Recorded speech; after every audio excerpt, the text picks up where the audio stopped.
bermuda di Samudra Atlantik memang terkenal karena kemisteriusannya.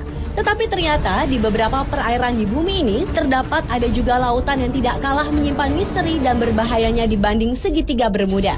Berikut 7 misteri lautan versi on the spot.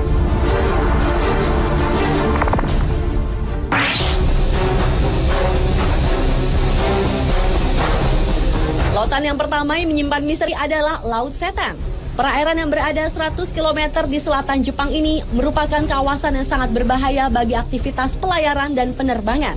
Walau sebenarnya merupakan daerah lautan tenang di Laut Pasifik, namun di perairan yang konon tidak memiliki hewan laut itu sering muncul badai dengan tiba-tiba lalu menghilang dengan mendadak juga.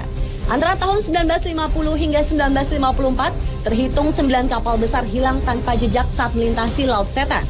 Atas peristiwa-peristiwa tersebut, tahun 1955, pemerintah Jepang mengirim sejumlah pakar untuk meneliti daerah tersebut. Tetapi sayang, tim ekspedisi beserta kapal Kayo Maru 5 yang mereka gunakan lenyap tanpa bekas.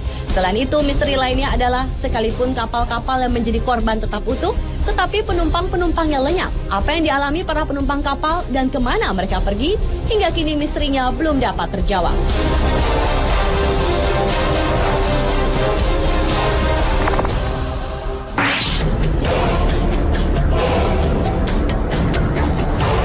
Kawasan perairan ini bernama Tanjung Harapan atau yang juga dikenal dengan sebutan Tanjung Badai di Afrika Selatan. Selama ratusan tahun sudah banyak kapal besar yang tenggelam di sini. Bagi para pelaut, perairan Tanjung Harapan merupakan daerah yang dianggap berbahaya. Karena tanpa sebab, tiba-tiba sering terjadi gelombang raksasa yang tingginya dapat mencapai 30 meter. Padahal saat itu laut sedang tenang. Kemudian gelombang itu akan membentuk rongga yang sangat besar. Menurut para ilmuwan, ombak mematikan yang mereka sebut sebagai gelombang soliter itu merupakan gabungan dari 2 ombak. Sebenarnya, fenomena ombak ini biasa terjadi di lautan. Tetapi area Tanjung Harapan merupakan perairan yang paling berbahaya dibanding dengan segitiga Bermuda di Samudra Atlantik.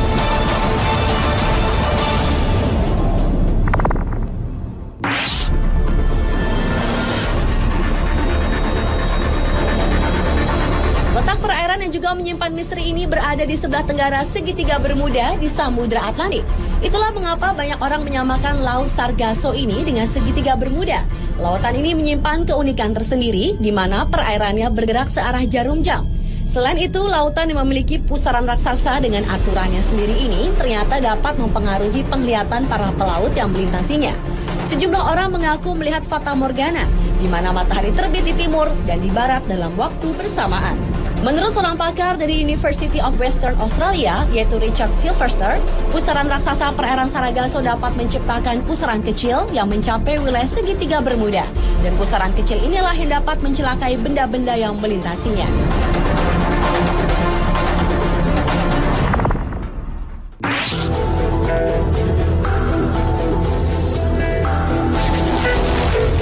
Selanjutnya adalah perairan Pulau Sagori, Kabaina, Sulawesi Tenggara.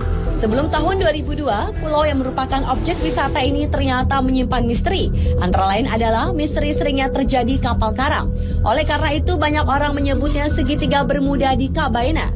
Menurut tokoh masyarakat suku Sama, di Kabaina sejak dahulu hampir setiap 2 tahun, perairan Pulau Sagori menelan korban seperti kapal pecah karena menabrak karang, ataupun korban manusia yang dibawa hanyut gulungan ombak pantai pulau tersebut.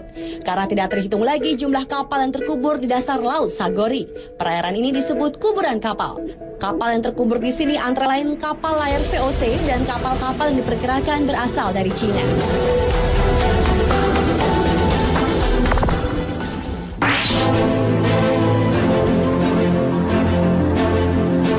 Perairan selanjutnya yang juga menyimpan misteri adalah bagian timur Samudra Hindia dan Teluk Persia. Daerah ini terkenal karena di sanalah terjadi fenomena misterius di mana terdapat lingkaran cahaya raksasa yang berputar-putar di permukaan air. Hingga kini ilmu pengetahuan belum dapat memecahkan misteri lingkaran tersebut. Namun seorang ahli kelautan dari Jerman yaitu Kurt Kahle menyatakan bahwa fenomena itu adalah akibat gempa bawah laut yang menimbulkan pendaran plankton. Karena itulah kemudian timbul gerakan seperti putaran roda. Namun hipotesis itu menuai kritik karena tetap tidak menjelaskan tentang fenomena lingkaran cahaya tersebut secara logis.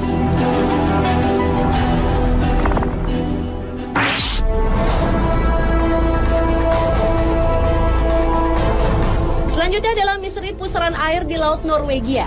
Pusaran air di bagian barat laut Norwegia ini juga terkenal karena peristiwa laut yang menakjubkan. Di laut ini terjadi pusaran air sebanyak 2 kali dalam sehari. Permukaan air dari pusaran tersebut lebih rendah puluhan meter dari permukaan air laut dan kekuatannya puluhan kali lipat dibanding arus biasa. Anehnya, pusaran akan berubah arah berlawanan setiap 3-4 bulan. Peristiwa ini dikenal dengan istilah maelstrom yang dipopulerkan oleh Edgar Allan Poe, yaitu penulis paling produktif di Amerika. Maelstrom sendiri berarti air yang berputar kuat dan besar.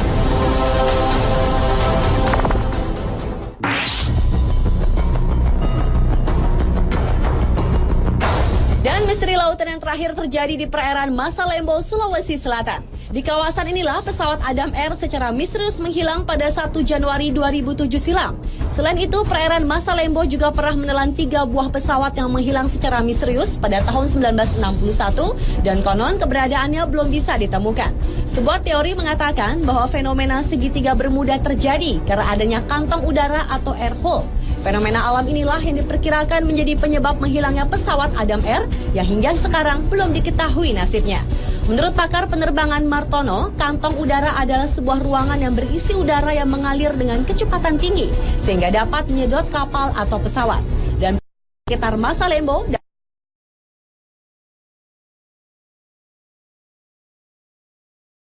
diketahui kemana lari.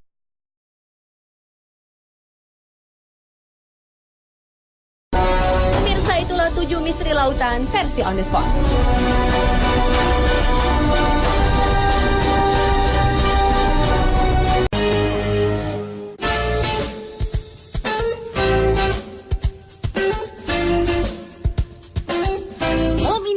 Kembali ke Yogyakarta. Terletak di Dusun Lepen, Prambanan, Sleman, Yogyakarta, terdapat perumahan unik bernama Rumah Dom, atau orang menyebutnya rumah Teletubbies. Dikatakan demikian lantaran bentuk rumah yang ada di sini sangatlah unik, menyerupai tempat tinggal milik tokoh anak-anak asal Inggris ini. Keberadaan Rumah Dom tak lepas dari bencana gempa bumi 27 Mei 2006 lalu yang meluluhlantakkan Yogyakarta dan sekitarnya. Kala itu, Dusun Sengir yang terletak di perbukitan mengalami amblas. Daerah ini mengalami kerusakan total, sehingga rumah-rumah warga di daerah ini hancur.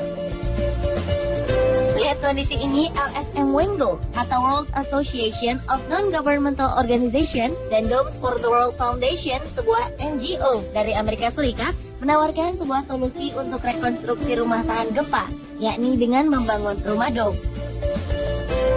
Mengambil tempat di Dusun Lepen, proyek pembangunan kompleks rumah dom pun dimulai pada 10 Oktober 2006. Memanfaatkan dana donatur dari Dubai, kompleks rumah dom ini selesai dibangun dan mulai ditempati warga pada akhir April 2007.